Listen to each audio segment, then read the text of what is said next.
this meeting to order. Please rise for the Pledge of Allegiance. I pledge allegiance to the flag of the United States of America and to the republic for which it stands, one nation, under God, indivisible, with liberty and justice for all. Thank you. Roll call, all council members are present. We had an agenda that was presented to us this evening. We have one change. We're going to remove action item 7C, approved wage scale for county payroll specialist. Vicky's still getting us more information on that, so we will move that to our next meeting. Any other changes to the agenda, Vicky? We just, on the informational items, number E would be the scrap building. Okay. Scrap metal. Date is that? September 19th. Okay.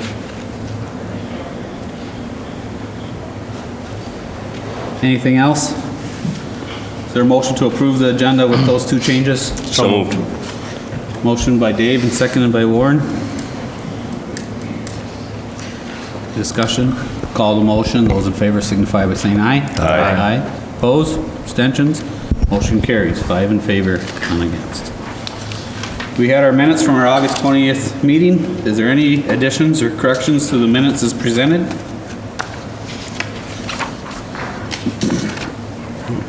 Hearing none, is there a motion to approve those minutes? So moved. Motion by Dave, is there a second? Second. Seconded by Warren. Any discussion?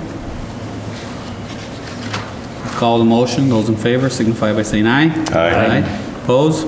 Abstentions? Motion carries. 5 in favor, none against. At this time is our public open forum. Is there anybody here who wishes to address the council? Anybody wish to address the council? Last time, anybody? Okay, we'll move on then. We have no public hearings. We'll go right into our reports and presentations. We have one report this evening, Park Board report. Vicki?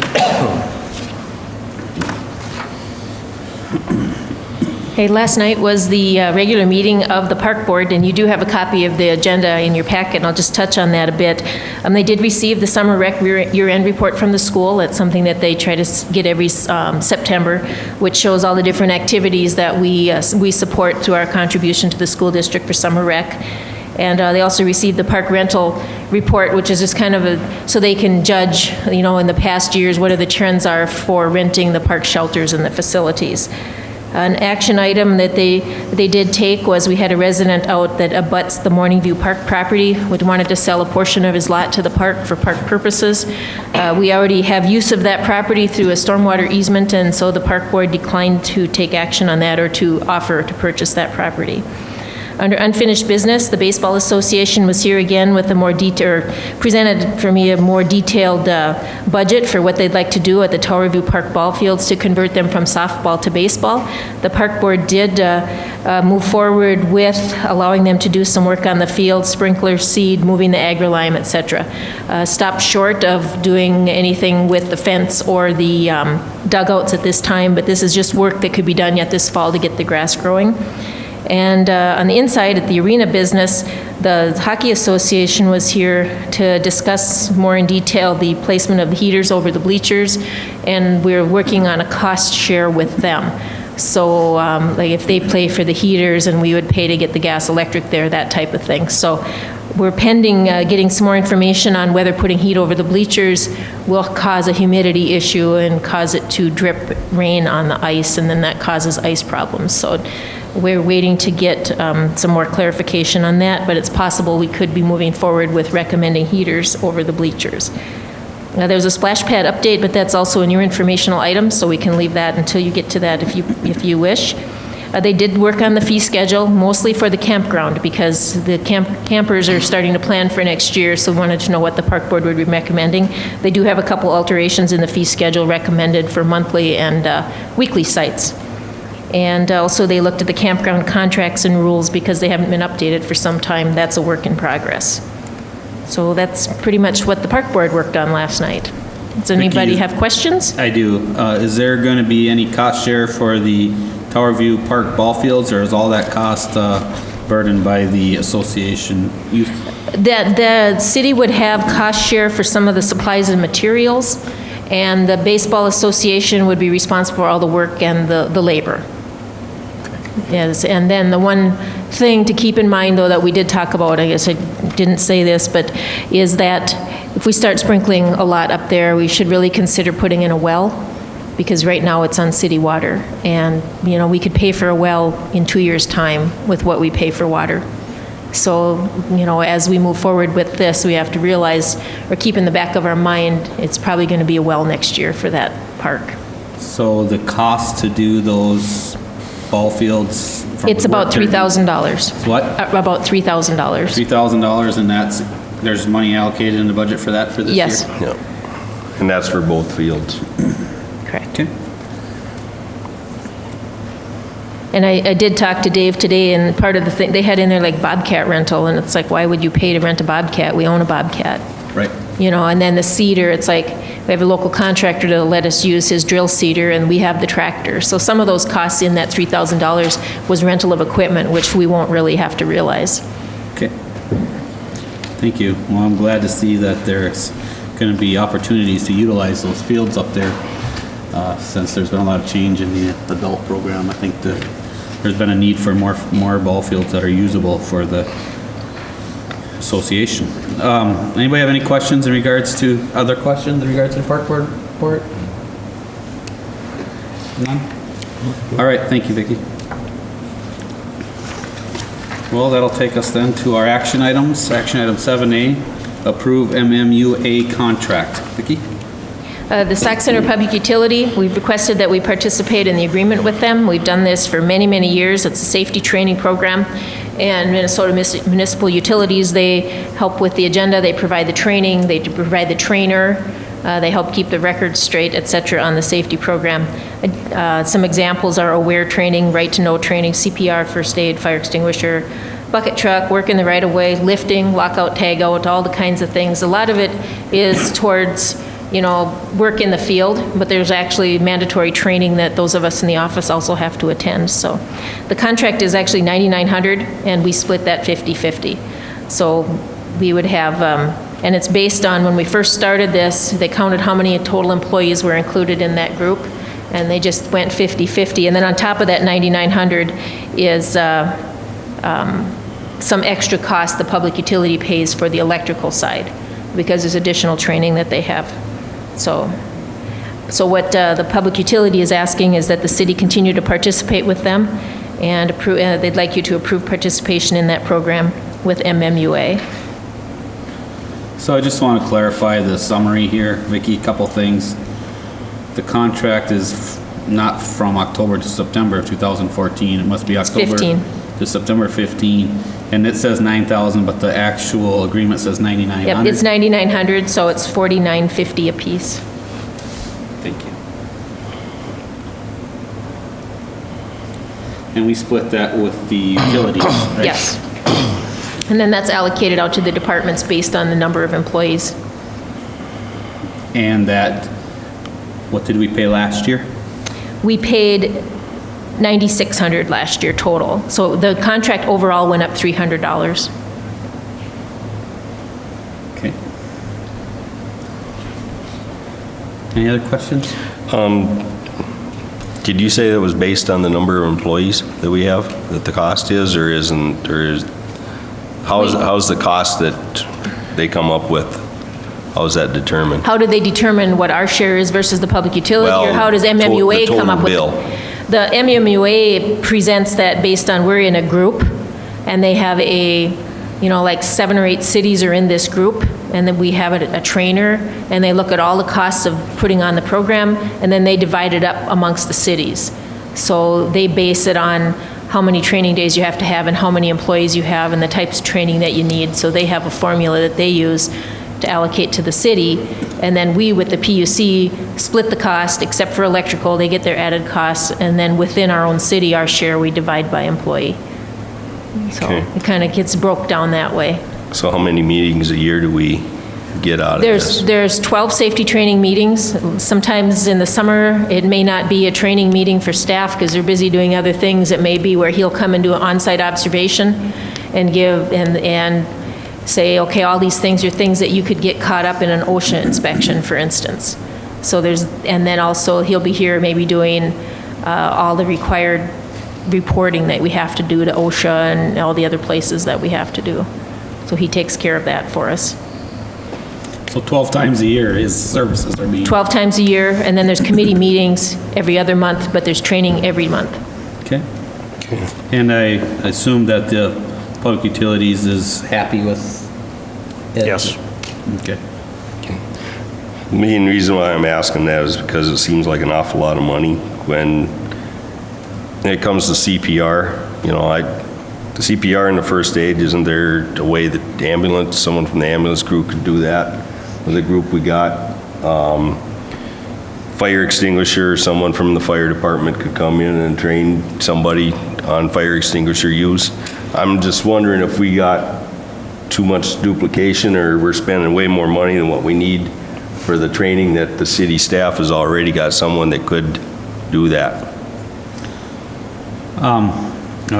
Utilizing these types of agreements in my past experience, I know safety programs are expensive. There's no doubt about it. I think the curriculum is determined by the group prior to the year. So I think if there's certain programs that you feel are not necessarily needed or can be different programs in place of them and utilize our staff, yeah, I think that you're definitely right on something there. But as far as the cost and what we're getting out of it, I think it's a pretty inexpensive way to make sure that we are meeting all of the requirements.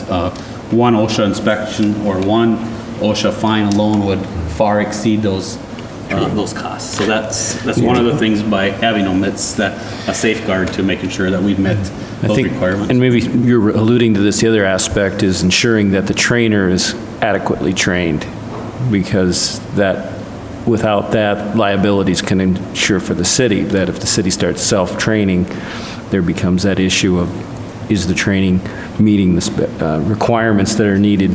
Should we be in a situation of OSHA or a lawsuit or something like that? So there's a overall better benefit. The reason why I brought that up is basically because out at the school, I know with the bus drivers, the CPR and the first aid's done by the ambulance. They got a fire extinguisher service that comes in and does the training for fire extinguisher. I don't know how much they're paying for that, but you know, you're still talking almost $10,000 here for training that I know these guys are doing already. Well, it's probably not being involved in the bus. It's probably nowhere near the level that they're getting from the city, but we get out at the bus barn. It's pretty minimal. Okay. I was going to say that, you know, we do have a say in setting the curriculum, if you want to call it, ahead of time, and we can, if it came down to the where you said, well, you know, there's these other classes, we think this employee should take this instead. We're going to take CPR off of the schedule here. We're going to get CPR from our ambulance department trainers, and we're going to insert a different training, and we'd probably still end up with 12 months of training. It would just be 12 months, not including CPR, and we would get that different. I mean, that's something we certainly can do, looking at the curriculum. And use our ambulance is certified to be trainers. You know, if the fire department wanted to talk about fire extinguisher, I mean, I'm sure that's something we could talk about, and that conversation we should probably have when we're setting the curriculum for it, though. It would be a good idea.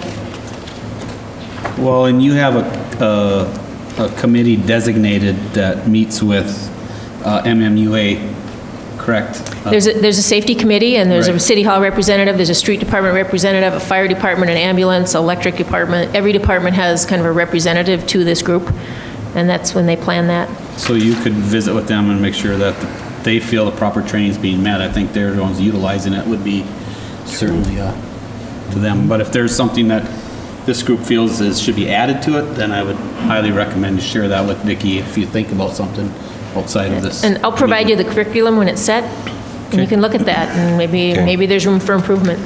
It's just that, you know, we spend a lot of training for the fire department and the ambulance crew. We spend a lot of money on them too. Yep.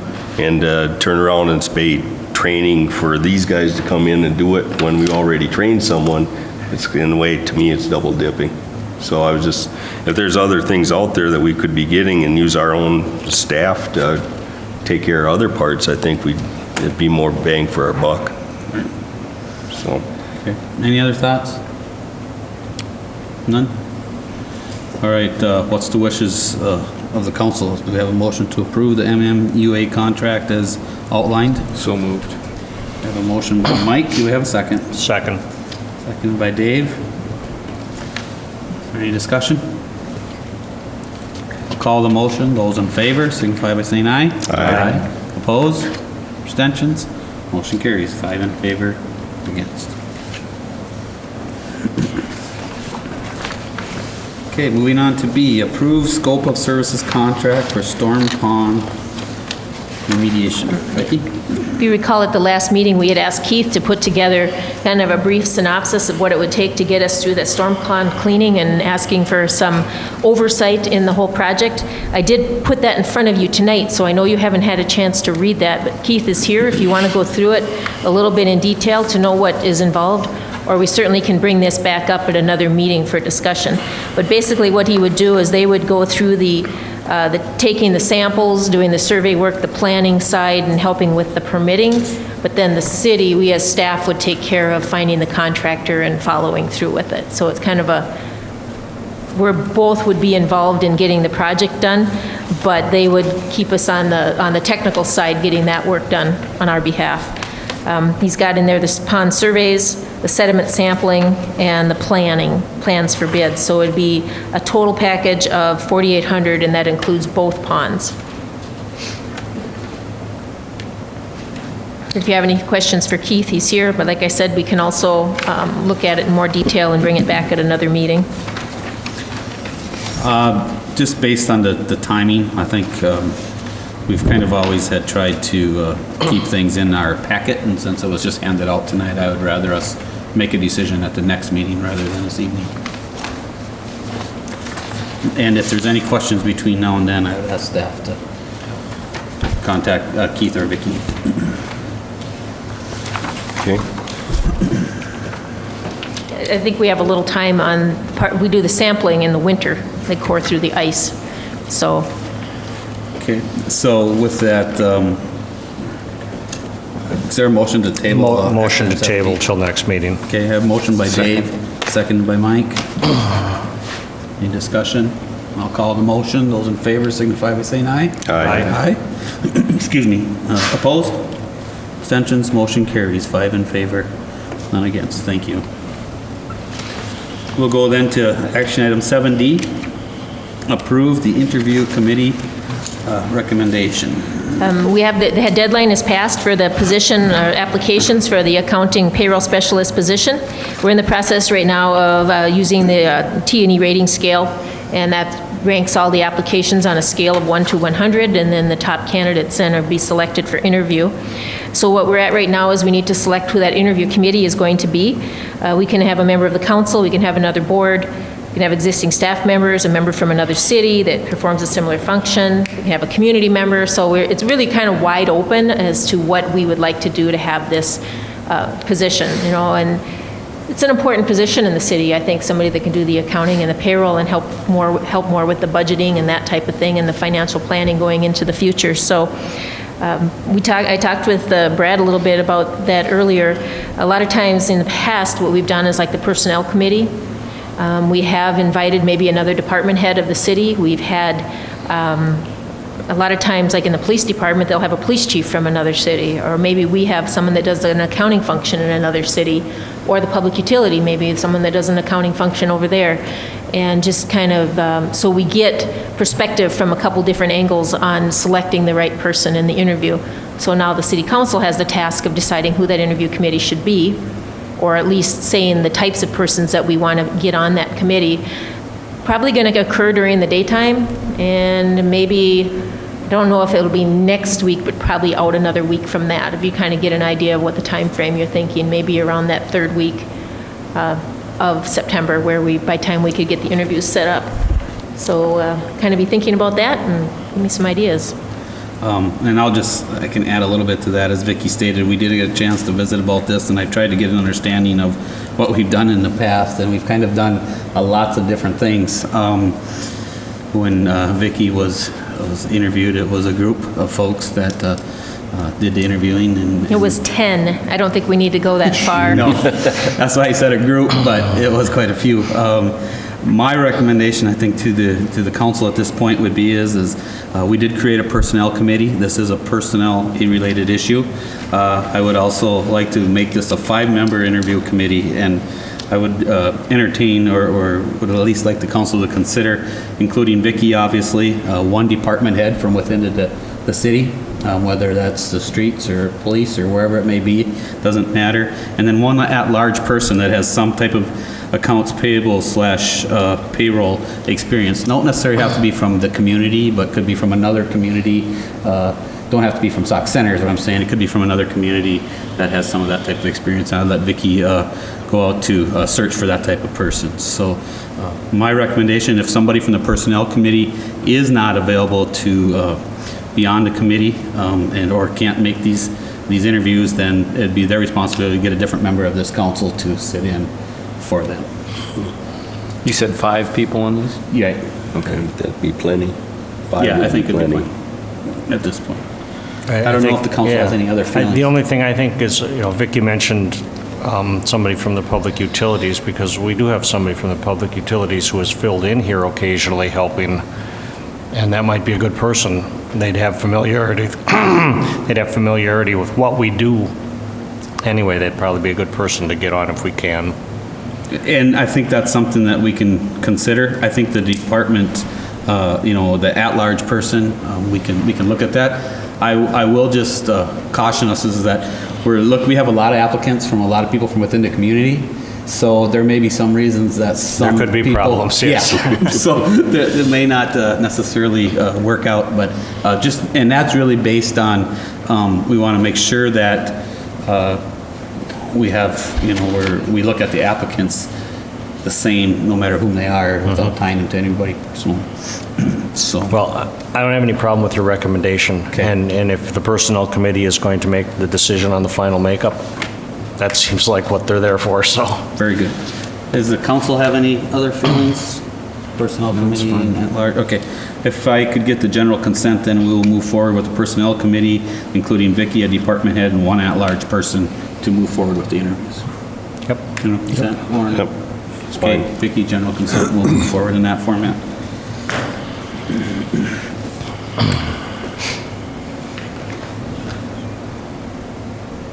Oops.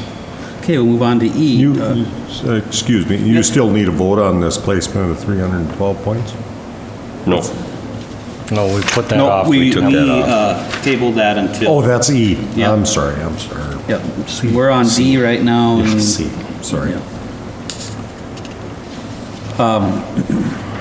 E is approved resolution 2014-67, awarding sale of forfeited vehicles. Vicki?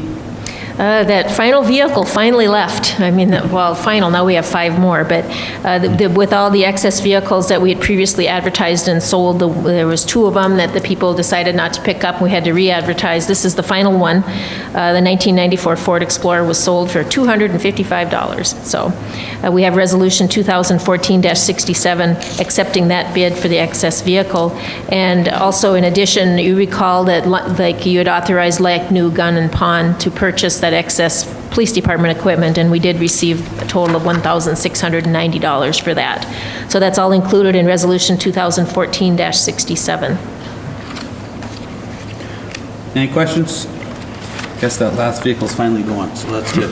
Is there a motion to approve the resolution 2014-67? Awarding- Okay, motion by Warren, is there a second? I'll second that. Seconded by Keith. Any discussion? I'll call the motion. Those in favor signify by saying aye. Aye. Opposed? Abstentions? Motion carries. 5 in favor, none against. Okay, we'll move on to our unfinished business. Center Street Project. Keith, give us an update?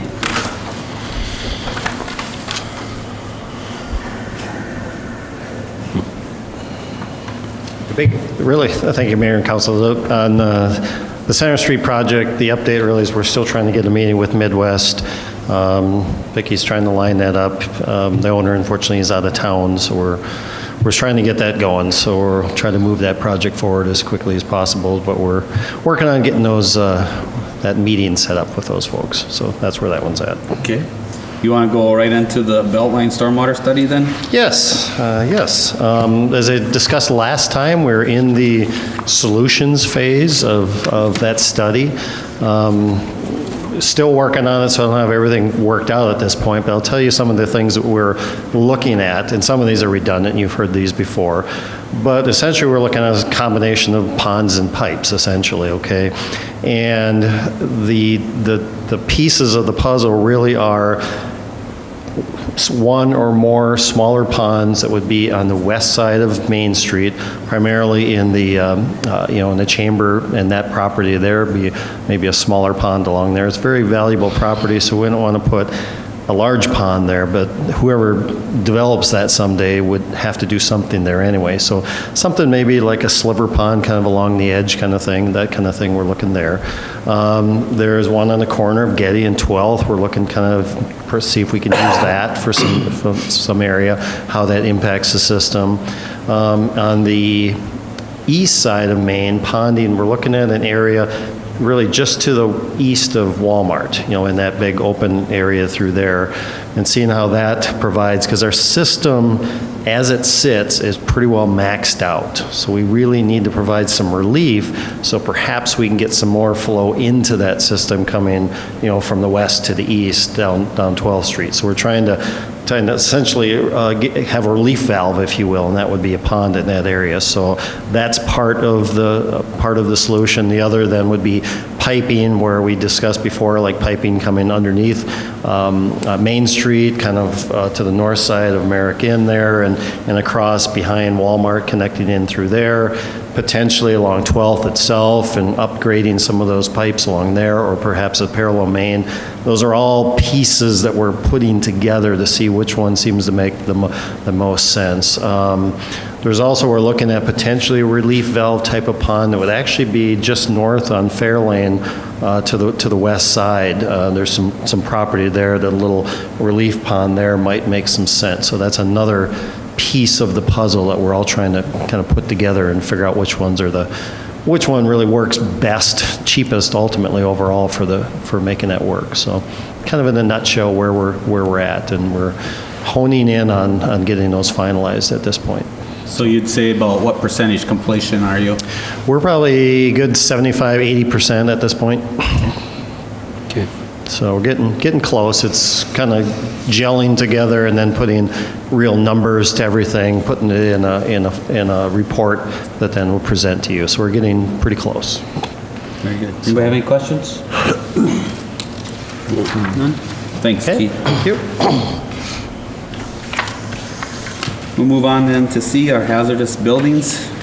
This is just an update on where we're at with the hazardous buildings. It's been a little while since we had our public hearing. Where they're at right now is we were going to go out, if you recall, trying to get some economy of scale by having the city obtain the bids. I did go out to 3 local contractors. I got bids on every house that we were talking about, and they ranged from $2,510 for the smallest home up to $12,630 for the largest, and that was for the lowest bidder that had come up with those numbers. Those were all provided to the city attorney. He did send letters out to all the homeowners. One has consented to have us do the work. The other 4 have not yet consented, but their 30 days is not up yet. They do have the option of hiring the work done themselves. They have the option of consenting for us to do it. If they do nothing, of course, then we need to go and get a court order to do the work. So he felt pretty confident, and I think we had some pretty favorable conversation at the public hearing that we're hoping that they'll just do the consents, we'll be able to do the work. And basically what we're doing is financing it for them then by putting a special assessment on the property, at which time then they can sell the lot if they want, they can build a new house, whatever it is that they plan. After this hit the paper, I've had a couple of different people come in from the public interested in purchasing those lots once they're empty. So of course we don't own them, but we certainly can put them in touch with those that do. So our goal is to get it down, get them taken care of, get new houses on them. One new house will more than make up for the tax base we lose by tearing down all 5 of them. So, kind of give you an idea of where we're at with that. So, we have no action on that tonight, just wanted to update you where we're at.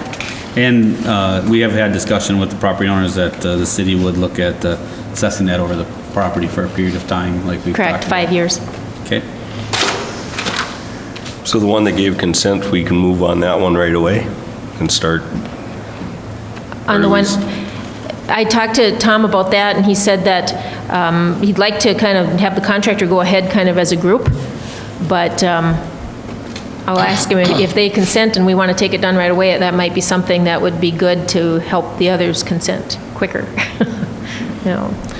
Yeah, I think the faster we move on it, the better. At least it looks like we're doing our part, you know. Okay. Once we get the consent, I'd like to see it go down, and if that lot gets sold or whatever the property owner does with it after that, it's just a benefit for the city. But was the, some of the pricing based on doing all of them versus one? Was there different rates? When I talked to each of the contractors, I told them that I'm getting a bid for all of them, but it's uncertain whether they'd all be at one time or if we'd even do all of them. So they had to look at it kind of as an individual Okay, very basis. good.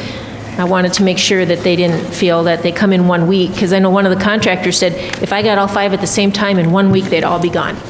Right. You know, but we can't guarantee that in the legal system if they're all going to come together at the same time. And I think there's certainly, I mean, there's certainly a size of scale here. So, I mean, we're talking a 30-day, there might be, what, 2, maybe 3 weeks, 2 weeks left or so. If we wait the 2 weeks and then we know if there's 2 or 3, I don't think 2 weeks at this point is going to change much. But I think as soon as the 30-day window has expired, whether or not we have consent, then we need to move forward with getting them done. And it'll be expired by the next council meeting, and so Then you have an update. I'll talk to Tom, and maybe he can even come to the meeting and talk to you about the next steps. Very good, thank you. All right, again, no action on any of those items. New business, we have our activity-based wellness program. Vicki? As you know, we purchase health insurance for our non-union employees and employees of the Public Works through Resource Training and Solutions. It's a purchasing cooperative that we're in with a number of different cities and schools and counties. And one of the programs they offer is a wellness program. And they're very big on wellness, and because a lot of it's Blue Cross driven, because that is our carrier. And they've brought out this new initiative program where employees can earn incentives to have a reduction in their premium. And it's a 4-year program. The first year they just do online assessments and they get a $200 credit from their premium. The second year is a screening of like height, weight, blood pressure, blood sugar, where they come here and do that, and they get $240 off. And the third year, they repeat that, and then they have goals, and if they meet those. And so it's kind of a healthy living type incentive to try to reduce the reliance on health insurance. And in order to approve that program, Resource would send us an agreement the city would have to enter into. I said I'd bring it to the city council if this is some kind of a program that you would want us to participate in. Then I didn't want to have them go through all the effort of putting together a contract if this is something you weren't interested in. Now, the Public Works Union actually brought this up to us last year if there was a way they could do something like this, their business agent. This would not be available to the police union because they are not in this pool. They went out to PEEP 2 years ago. So I guess what we're looking right now is, does the council think this is something that you'd like to offer to the employees? There's no cost to the city. And if you do, then I'll go back to Resource and I'd have to bring back a contract that we would enter into. Well, I think certainly if there's an opportunity for us to improve the lives of our employees, and whether it's through a wellness program or anything else, and it doesn't have a cost, I can't see why we would not want to do it. Right. So I think my recommendation would be is to go back and drop the documentation and bring it back. I don't know if anybody feels differently. Yeah. No, Keith? Go ahead. Yeah. That's fine. So general consent would be, we would Okay. entertain that. Thank you, Vicki. We got one additional new business for us, healthcare reform compliance 2014. What this is this is just our compliance checklist, and again, through resource training, one of the things, and I'm on that advisory board, was we really need to provide everybody with a checklist to help make sure everybody is compliant with the Affordable Care Act and the health care reform. So they put together this checklist, which is quite lengthy and it doesn't all apply to the city, but a great deal of it does. And this is something that we have to make sure that we comply with, and a lot of these things we're already doing because they've been staging it in. 2014, all these things we have to do, and then 2015 will be hit pretty much full blast with more things that we have to comply with. So just information for you, or simply you can use this in your own businesses if you want, because it's kind of the same rules for everybody. Part of the healthcare reform, it's beginning to be implemented here as we speak, and I know we've been working on it for some time, so again, there's no action, just for your information. If there's anything in there that you guys feel is interesting, feel free to visit with Vicki and get additional information if you need it. Move on then to our consent agenda. We have 3 things on our consent agenda this evening. We have a schedule of claims, total of unpaid claims of $88,540.03 and paid claims of $1,967.61 for a total of $90,507.64. We also had a donation from the men's card playing group for $201.63, so we have a resolution accepting that. I want to thank them for their contribution and continuing contribution to the city. We also have a gambling application for exempt permit request from the Chamber of Commerce for a raffle on October 31st at Sauk Center Chamber office. Those are our 3 consent agenda items. Is there any questions in regards to the consent agenda as presented? Nope. Is there a motion to approve the consent agenda as presented? So moved. Second. Motion by Warren and seconded by Mike. Is there any discussion? I'll call the motion. Those in favor signify by saying aye. Aye. Opposed? Abstentions? Motion carries. 5 in favor, none against. We have a few things, informational items that I'll just quickly go through this evening. First of all, we had a couple events, splash pad fundraising events, the Color Dash Bubble Bash event held on Saturday, August 23rd. I hear went very well. And also we had a sweatshirt and t-shirt sale held Friday and Saturday, August 22nd and 23rd, to be held at the Grillin' and Chillin' on September 6th. Also, a progress report on the splash pad. I think there's been a lot of questions about where we're at on it. Vicki, I'll go through this, and if you want to add more when I'm done, you go ahead. Phase 1 of the trail is in. Black dirt and seed is completed, so that's great. The sprinkler system is up and running. We've had discussions over that over the year. Repairs to the half pipe are being completed. We're new resurfacing to them. The shelter is currently under construction. Plans are being made for the rain gardens. Final technical details for pad design is coming in the next couple of weeks. Possible contract for professional services for splash pad design will be coming. Tree planting planned for this fall. And the financial report will be presented as part of the budget process. So progress of that splash pad is moving very well. Again, that committee has done an outstanding job continuing to work through the details. It's been a long process, but I think as people have seen all of the photos and certainly all of the things that we've had hanging in the city hall for a number of months will be a wonderful addition to our park systems. So excited to see that. Again, the timing for that to actually be usable is next spring, I believe, is when the splash pad itself will be up and running. So we also had our health insurance renewal. The health insurance renewal came in at a 3.5% increase. Again, this number will be included in our proposal budget for 2015. Those numbers have been taken into consideration when the budget has been put together. And then again, the reminder of our budget workshop, which is September 10th. Yep, next Wednesday, September 10th at 5:30, I believe, here. I thought you changed that because I couldn't be there. Vicki, do you have anything else to add? Also, I should note the scrap metal. You want to talk a little bit about that? Scrap metal days where people can bring used appliances, anything with metal, up to the arena parking lot. It'll be disposed of for free.